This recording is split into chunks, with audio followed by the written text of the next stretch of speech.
estudio con resultados semejantes.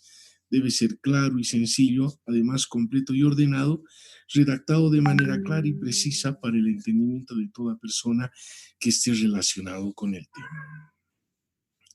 Sí.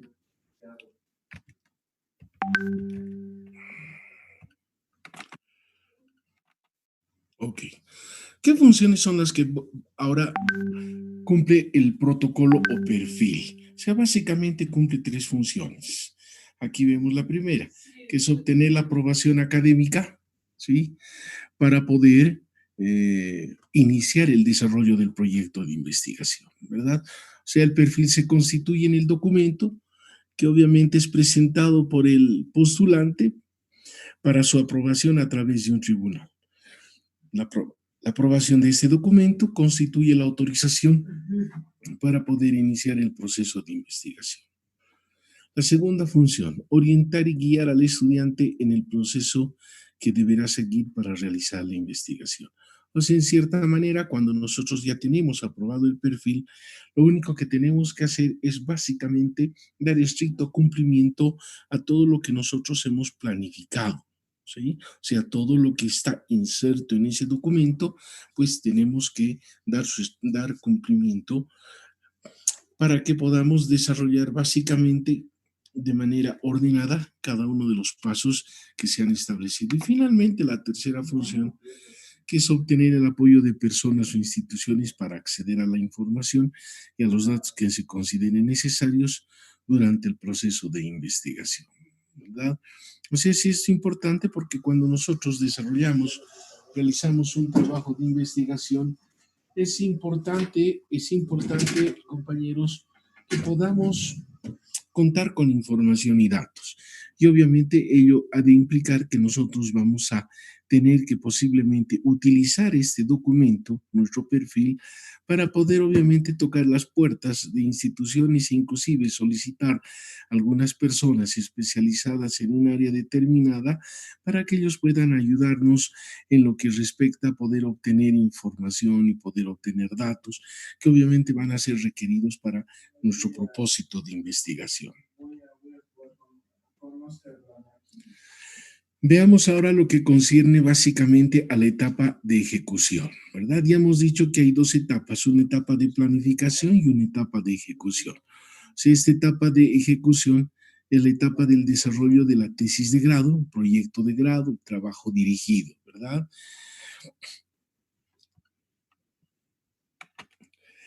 Indica cómo se investigará, es decir, qué procedimientos o pasos se deben dar para lograr el objetivo deseado y concluir satisfactoriamente el proceso de investigación. Es importante que hay que notar en la etapa de planificación que se han establecido de modo teórico los lineamientos para alcanzar la investigación deseada, al punto de haberse definido qué es lo que debe hacerse a través del diseño metodológico. Ahora bien, en la etapa de ejecución entonces corresponde ejecutar, desarrollar, aplicar lo programado a través del diseño metodológico.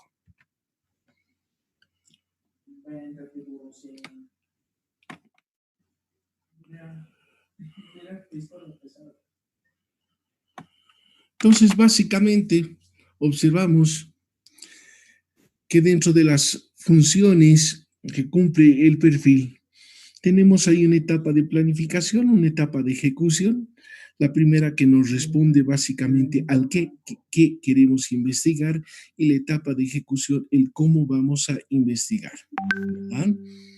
Entonces, entremos con este preámbulo que hace básicamente a las funciones de un perfil. Un ratito, compañeros, por favor. Un segundito.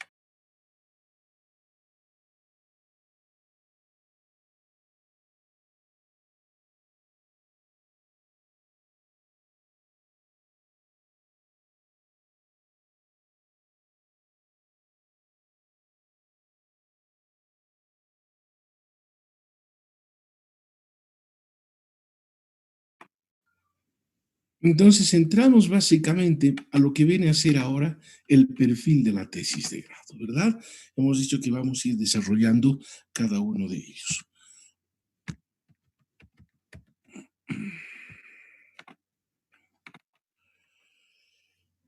Entonces tenemos la estructura del perfil de la tesis de grado. Y cuando hablamos básicamente del perfil de la tesis de grado, tenemos que hacer referencia a los siguientes aspectos. Primero, que siempre existe una sección preliminar dentro de un perfil. Esa sección preliminar viene a ser la carátula o portada y lo que viene a ser el índice general o tabla de contenido, ¿verdad? Entonces, eso viene a ser la parte de la sección preliminar. Luego tenemos un cuerpo principal.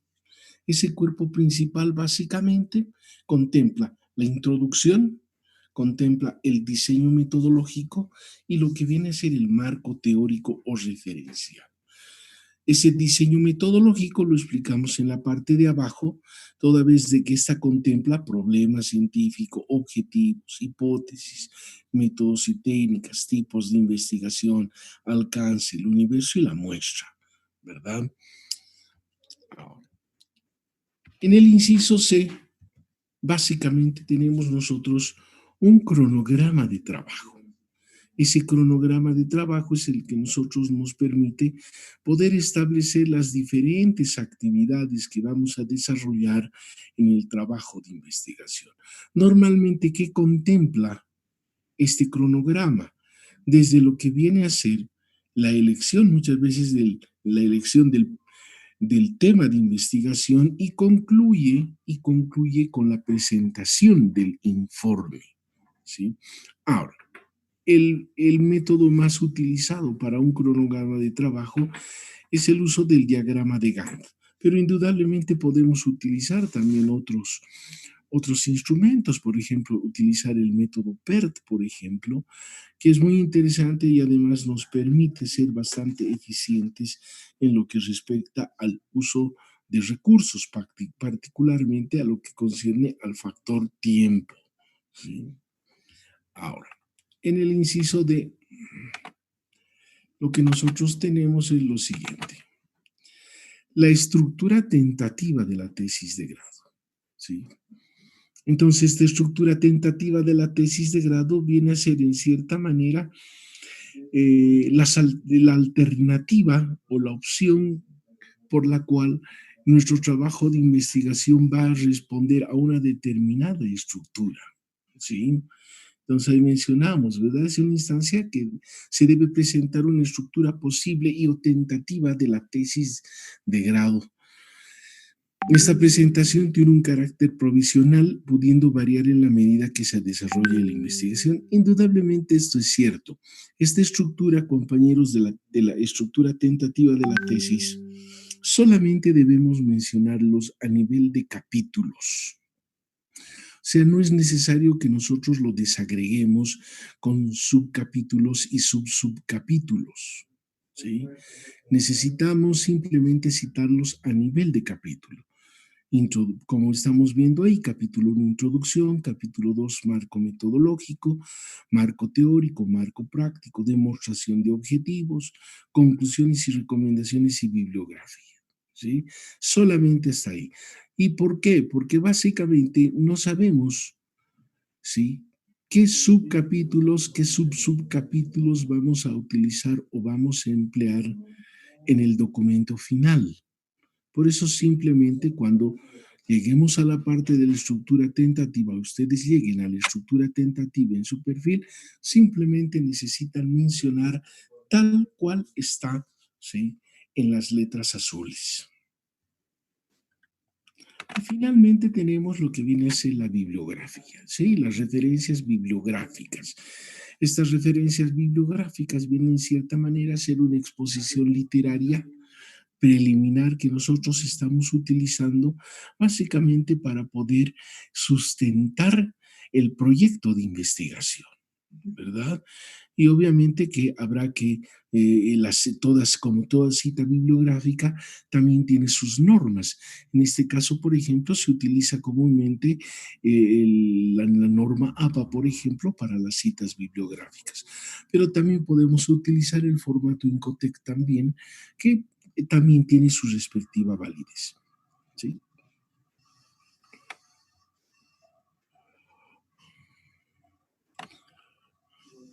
Entonces, con todos estos elementos que acabamos de mencionar, la estructura del perfil de la tesis de grado, más la estructura del perfil de la tesis de grado, ¿sí?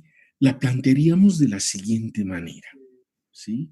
Tendríamos ahí un capítulo uno, lo que es la introducción, el capítulo 2, el diseño metodológico, y dentro de ese diseño metodológico, cada uno de los subcapítulos que corresponden, ¿verdad?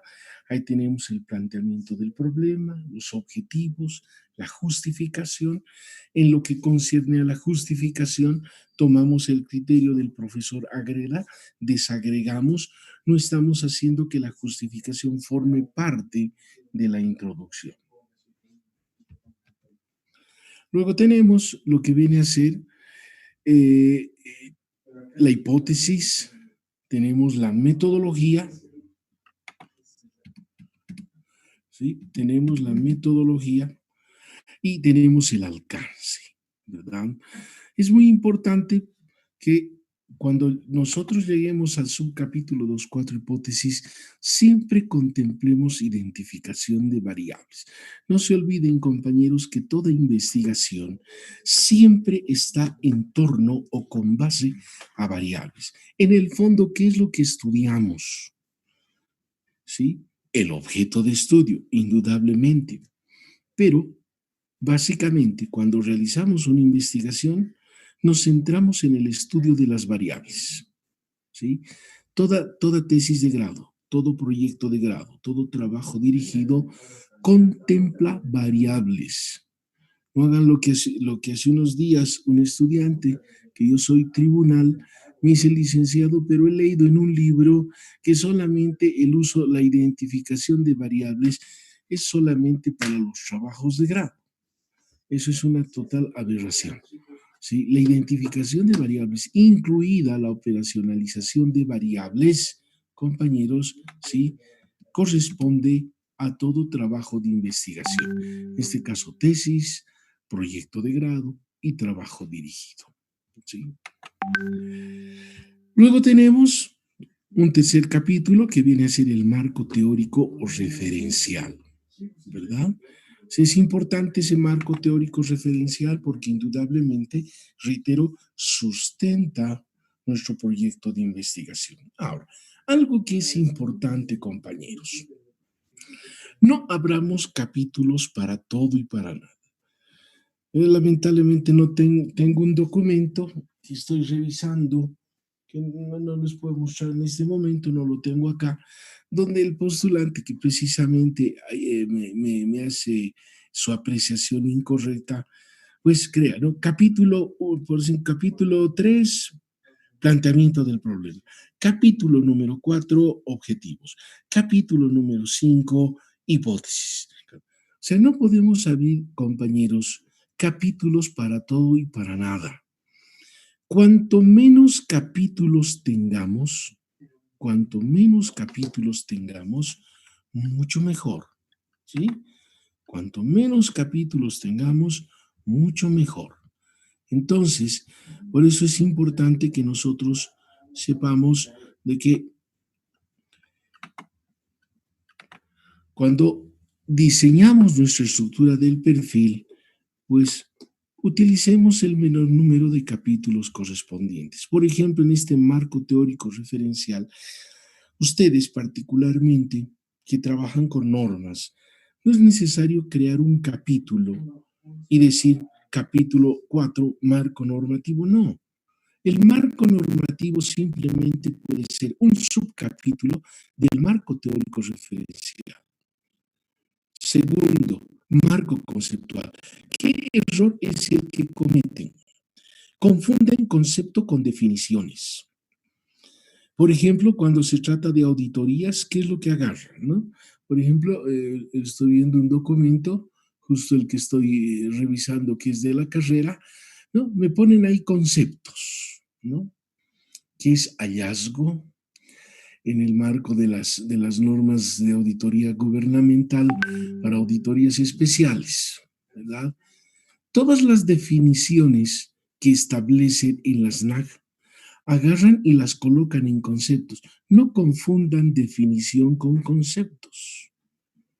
Conceptos podemos considerar en la estructura del perfil cuando indudablemente hay alguna terminología que muy poco o usualmente no lo utilizamos dentro del ámbito académico, pero que obviamente ustedes han tomado conocimiento del mismo precisamente tal vez a través de lo que viene a ser su contacto o su relación con el objeto y el sujeto de investigación.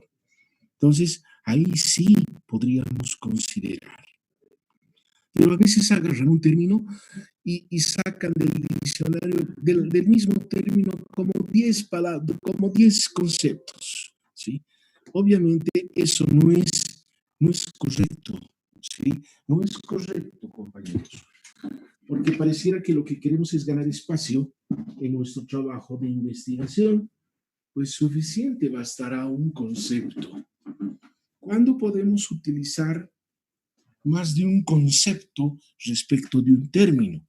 Cuando posiblemente existan divergencias en cuanto a concepto se refiere. Ahí sí podríamos considerar un concepto o dos conceptos sobre un mismo término, pero mostrando que entran en contradicción y obviamente hacer notar cuál es el concepto que nosotros estamos tomando en cuenta.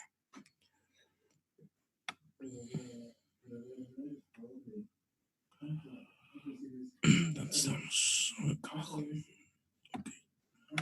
Luego, en lo que viene básicamente es ese punto 4 que mencionábamos.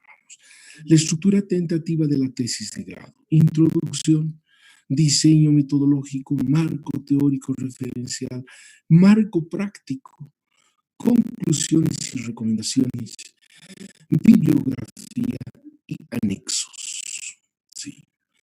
No necesitamos mencionar nada más. Reitero, en la estructura tentativa de la tesis, solamente citar a nivel de capítulos, nada más. ¿Sí? Y luego vamos a tener el cronograma que ya lo habíamos mostrado, que puede ser a través del diagrama de Gantt, y finalmente concluimos con la bibliografía. Antes, aclarar, por ejemplo, acá después de bibliografía, en las letras azules, mencionamos anexos, ¿sí? Indudablemente, cuando nosotros, o sea, en un perfil de tesis, la verdad, colegas, cuasi colegas, nunca, les soy sincero, nunca he podido encontrar, ¿sí? Anexos.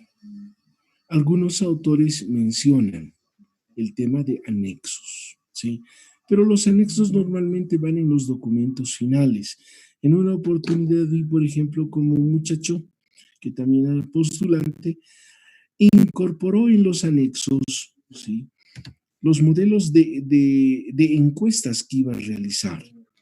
Y la verdad de que ahí había un error porque las encuestas se las diseña no en el perfil, las encuestas se las diseñan en el trabajo de investigación propiamente. O sea, sí, podemos dejar entonces de considerar anexos, pero sí concentrarnos básicamente en los 6 capítulos que hace referencia a la estructura tentativa de la tesis. Entonces, no se olviden, introducción, capítulo 1, capítulo 2, diseño metodológico, capítulo 3, marco teórico, capítulo 4, estructura tentativa de la tesis de grado, capítulo 5, cronograma, capítulo 6, bibliografía. Suficiente con esos 6 capítulos para que nosotros podamos presentar nuestro plan de investigación. ¿Ok? Muy bien.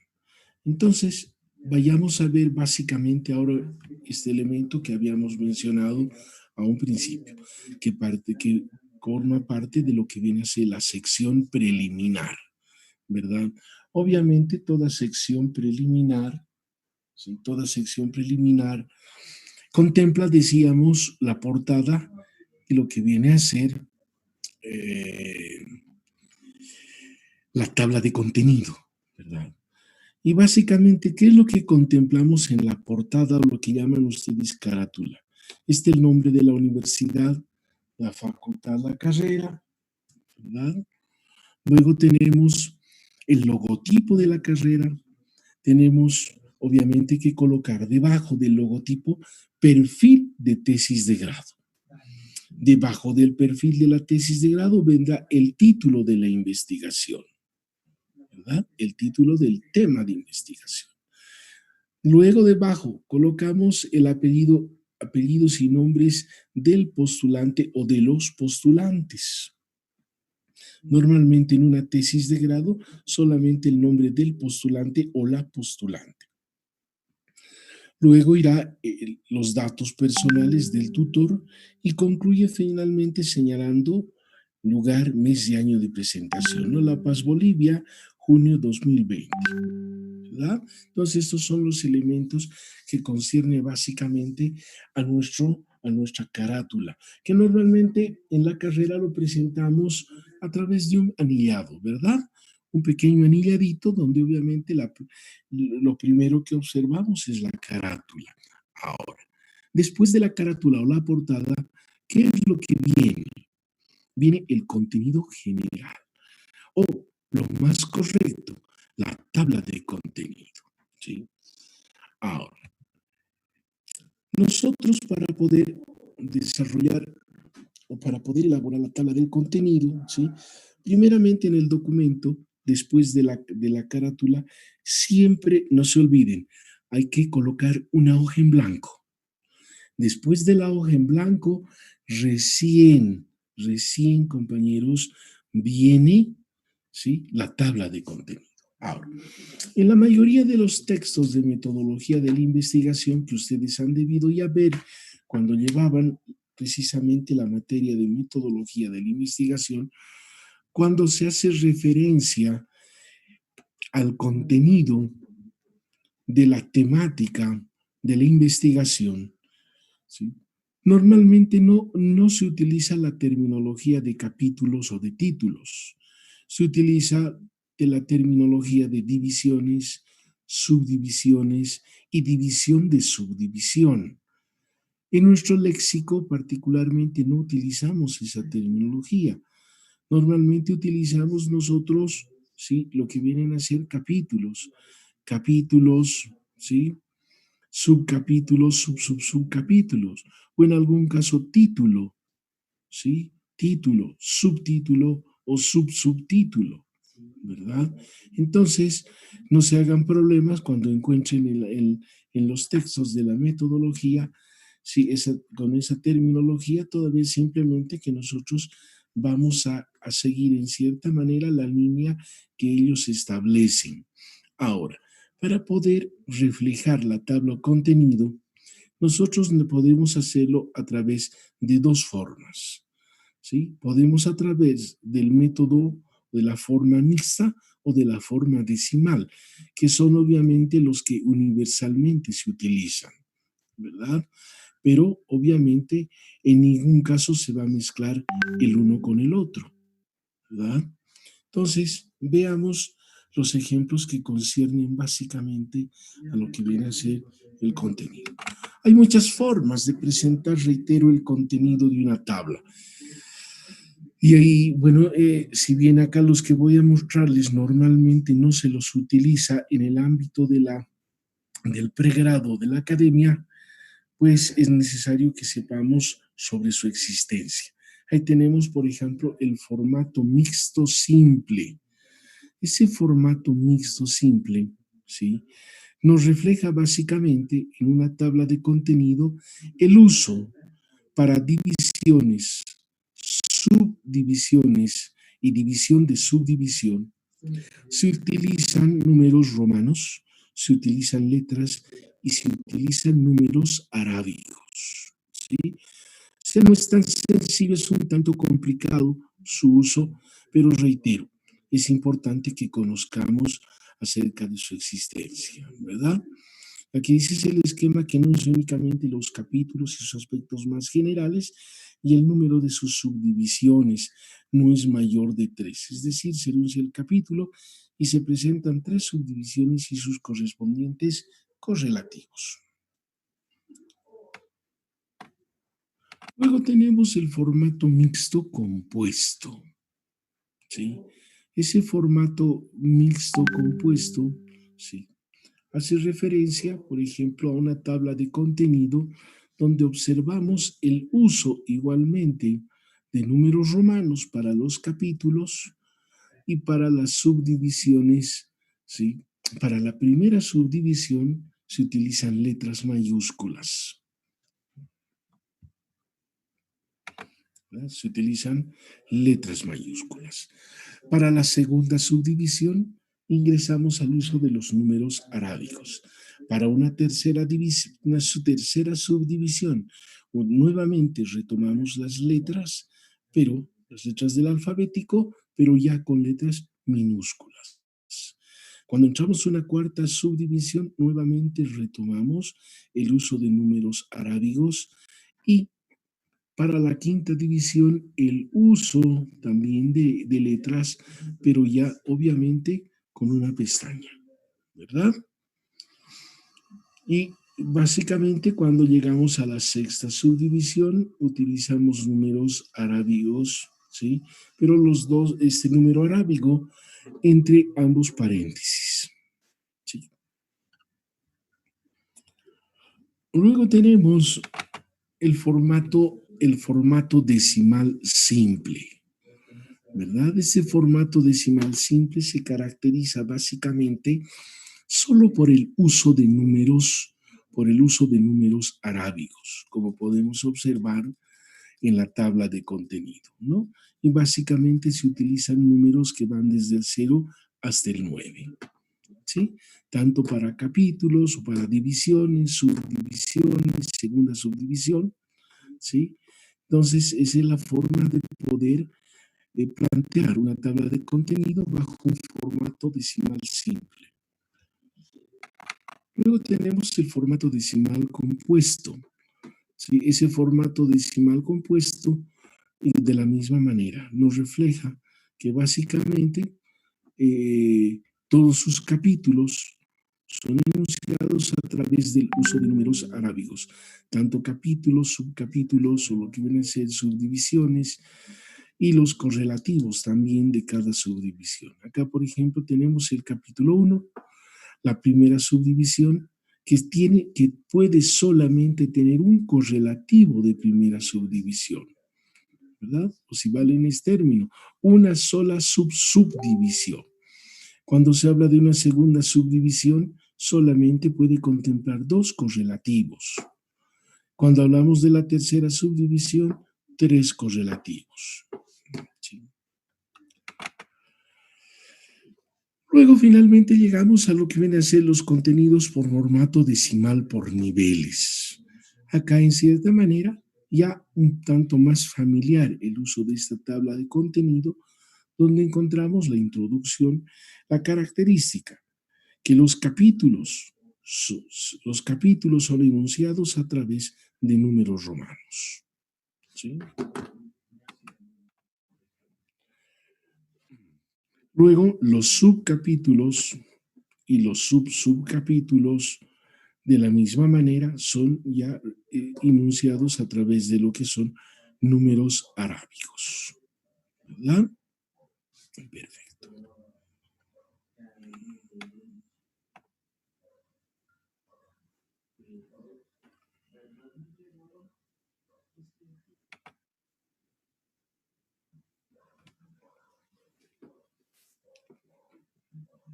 Entonces aquí igual mostramos un formato de decimal por niveles.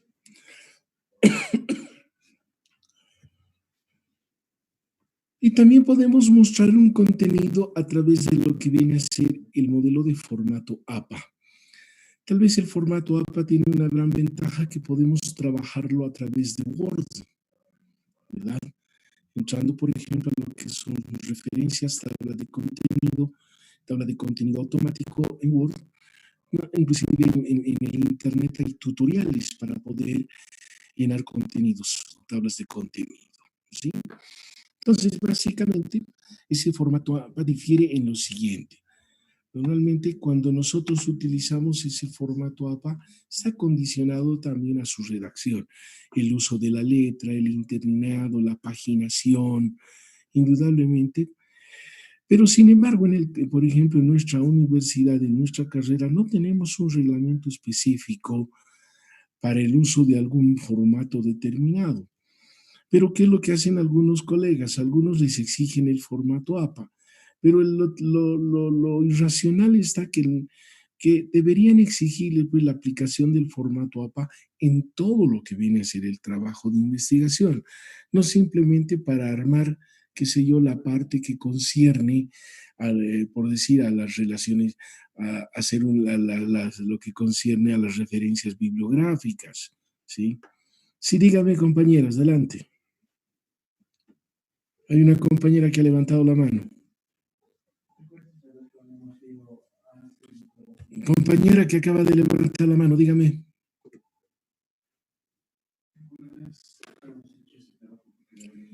Entonces, no es coherente el poder, en cierta manera, racionalmente ir agarrando partes de un formato, partes del Incotec y otros tipos de formatos para armar una estructura, ¿sí?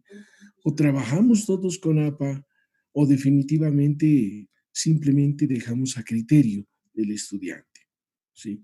Lo importante, lo importante es de que adoptemos un formato o adoptemos otro, lo importante es de que mostremos un orden lógico y racional en lo que viene a ser nuestro trabajo de investigación, ¿sí? Por ejemplo, el uso de la letra, ahí dice el Time New Roman, tamaño 12. En su nueva versión del formato APA, ahora ya permite el uso de Arial 11. Pero más o menos cuando utilizamos, por ejemplo, eh, el formato APA, podemos observar lo siguiente, que tiene características un tanto similares a las que hace unos momentos hemos visto, ¿sí?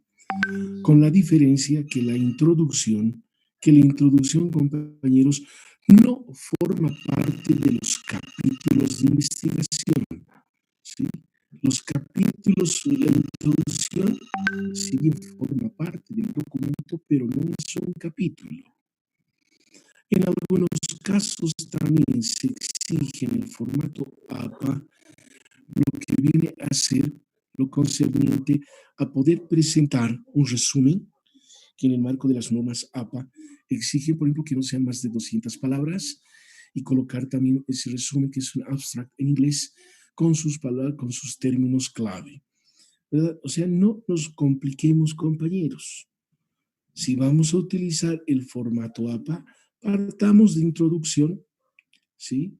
Y obviamente no como un capítulo más, eso sí, reitero, tiene que estar en el documento, pero luego vendrían todos los capítulos que efectivamente ya conciernen a la investigación propiamente dicha. Ahora, ya hemos observado que ese cuerpo principal contempla la introducción, el diseño metodológico, el marco teórico referencial, ¿sí? Ese diseño metodológico que indudablemente contempla todos los elementos que están en la diapositiva. ¿Sí? Entonces, con eso cerramos la parte que concierne, por un lado, a lo que viene a ser la carátula, ¿sí? La carátula, o lo que viene a ser la portada, y lo que viene a ser el contenido del trabajo de investigación, en este caso el contenido del plan de investigación, la tabla de contenido, de manera mucho más apropiada. Entremos entonces a ver ahora lo que concierne a la introducción, ¿sí? Vayamos a ver lo que es la introducción. O sea, cuando nosotros vamos a construir la introducción, compañeros, si bien puede ser, como mencionábamos en el caso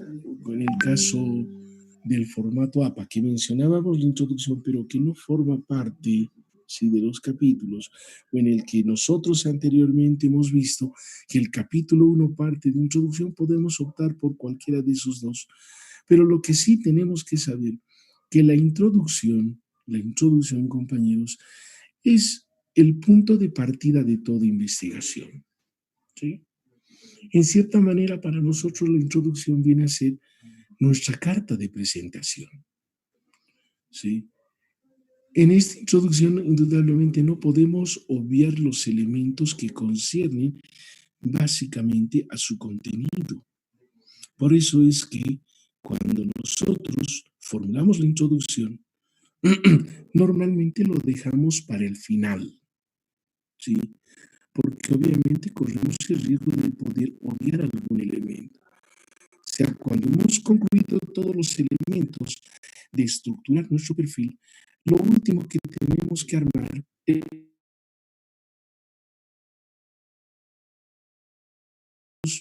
nos sujetamos a lo que enseguida vamos a observar, pues ha de indudablemente a poder ayudarnos en poder construir nosotros nuestra, nuestra introducción.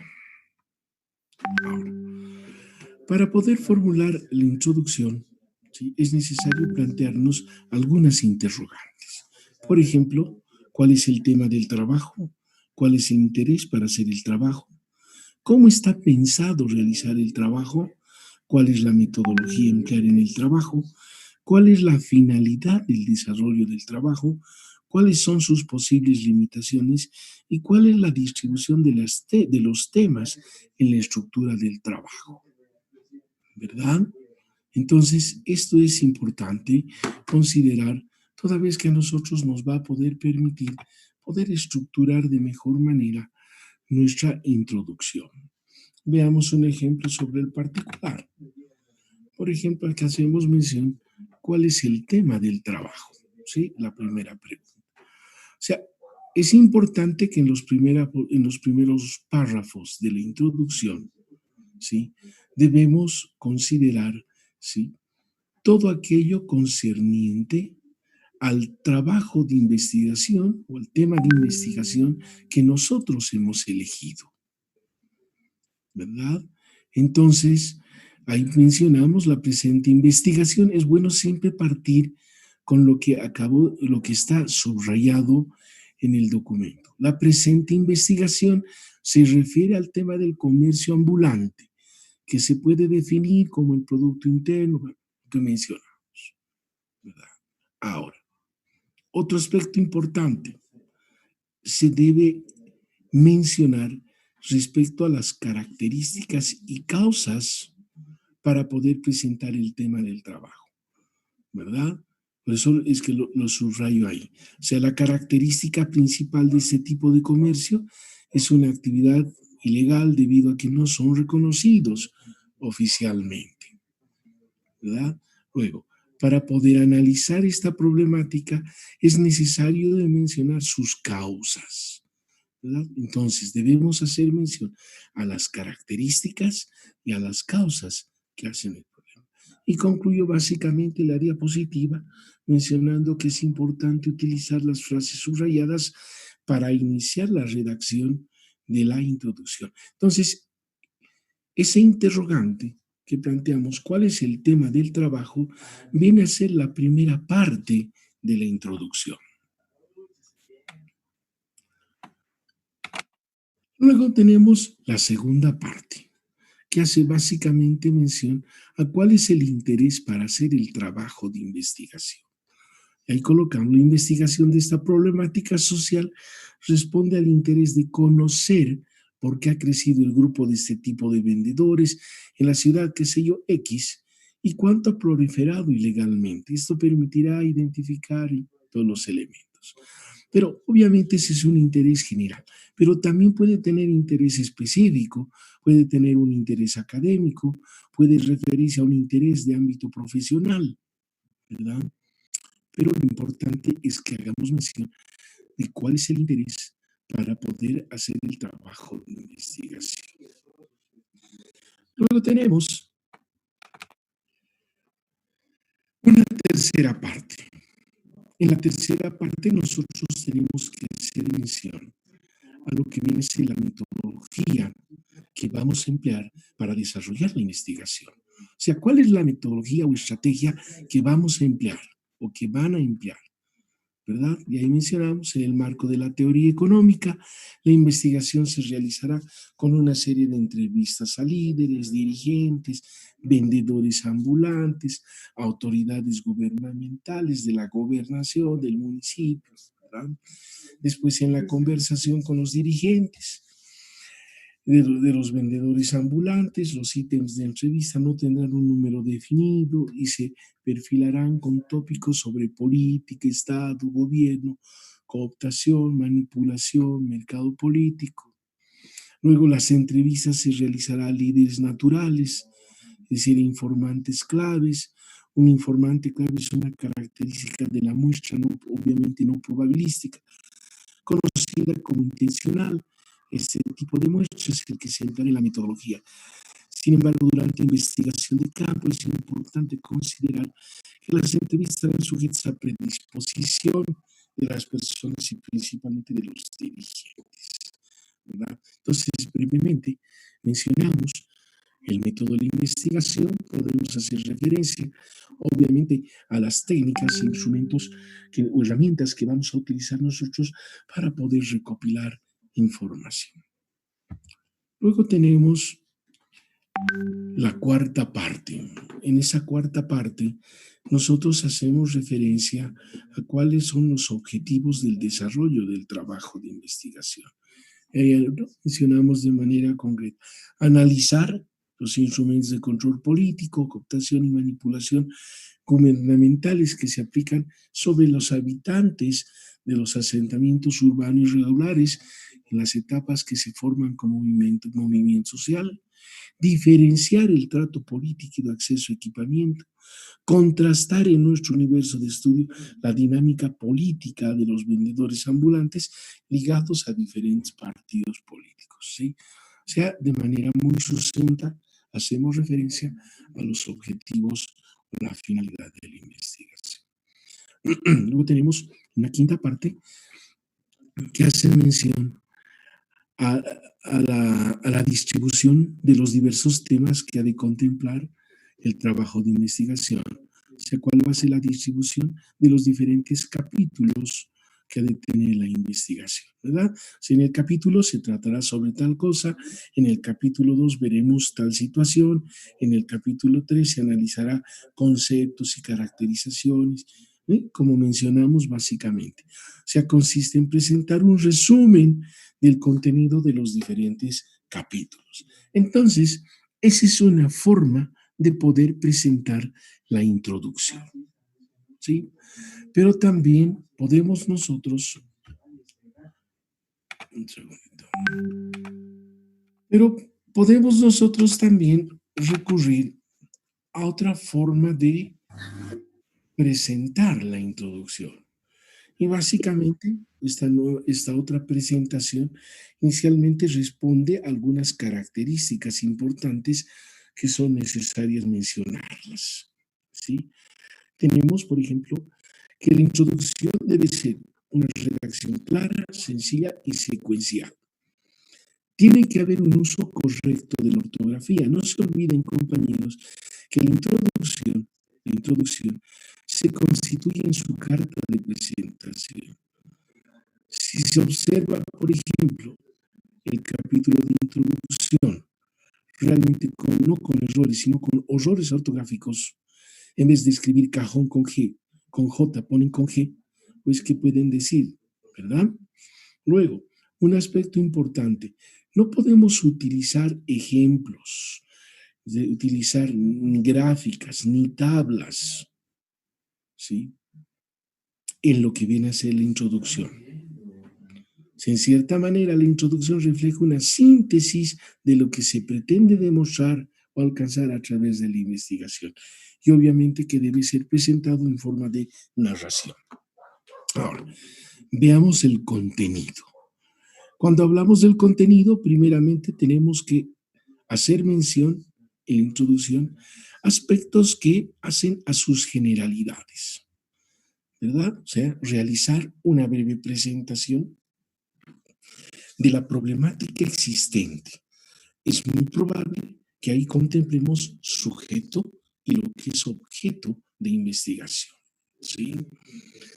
Ahora, ¿por qué mencionamos el tema de sujeto-objeto?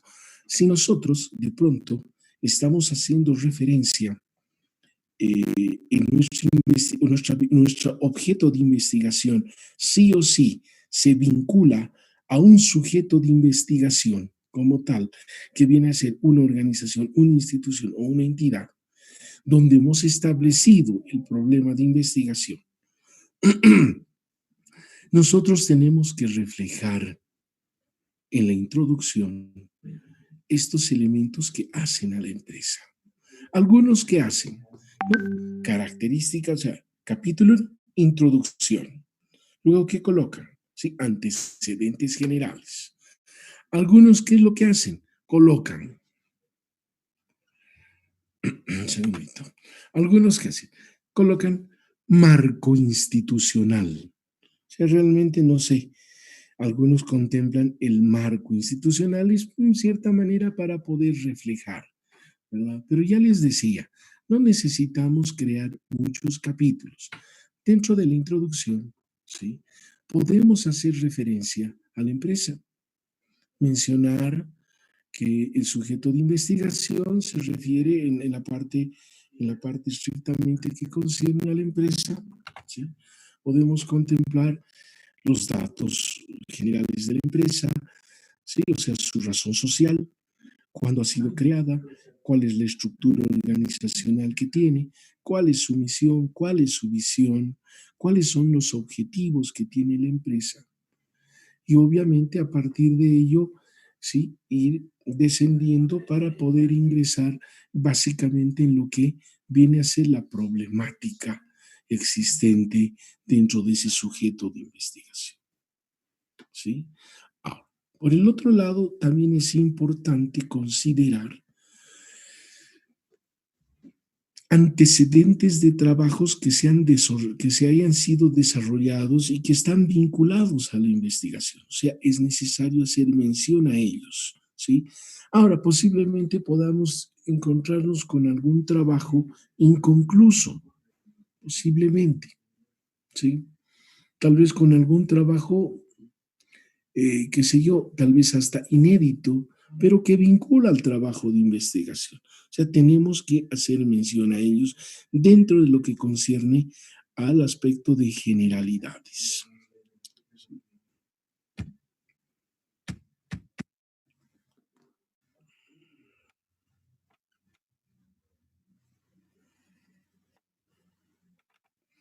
El otro aspecto importante que hay que hacer mención es la importancia del tema a investigar. Esa importancia puede ser teórica, también puede ser práctica o pueden ser también ambas. ¿Sí? Lo importante es hacer referencia a la importancia que adquiere el trabajo de investigación.